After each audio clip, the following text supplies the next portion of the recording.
board member questions. Mr. Townsend?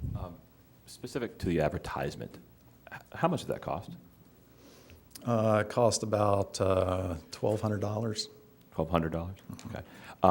Is there any other news organization other than the Ledger that fulfills this bill?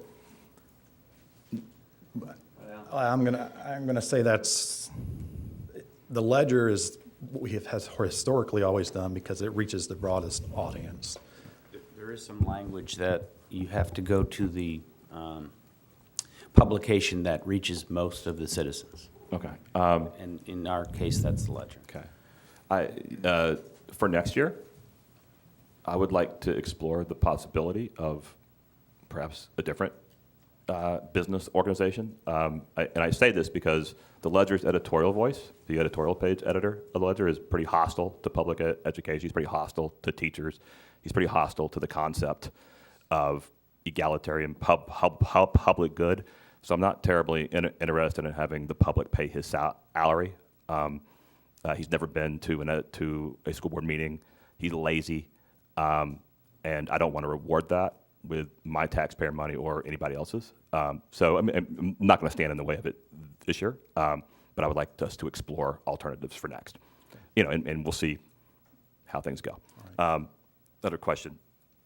So just to be clear, they did not actually impose the rollback rate on us, but they reduced it. That's what I'm hearing. Yes. Okay.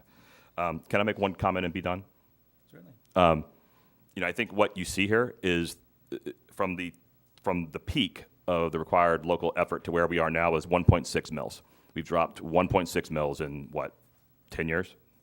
That's a lot of money each year. That is the reason that many other counties have already asked their voters to go out to referenda for mills. Certainly, they're the reason why we need to be discussing it and seeing what the options are. More importantly, the public needs to understand it. That is the Kelly Stargell tax. That is the Rick Scott tax. That is the Manny Diaz tax. That is the Richard Corcoran tax. That is the the Colleen Burton tax. That is the legislative delegation tax. They have made it impossible to fill that revenue gap that they've imposed on us without our citizens imposing it themselves. I think that's important for everybody to know. I don't even know what 1.6 mils off the top of my head. That's what, $200 million probably. I mean, that's anyway. It's a ton of money. If they had just left the tax rates alone, so many of these discussions we wouldn't even be having. So anyway, that's my point.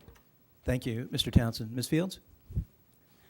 Mr. Jason, Mr. Pitts, you only have the 10-year history. I would be interested in going back further, because if my memory serves me correctly, we've been dealing with this for almost from the beginning of when I came on the school board in 2002, as far as the millage rate being reduced each year.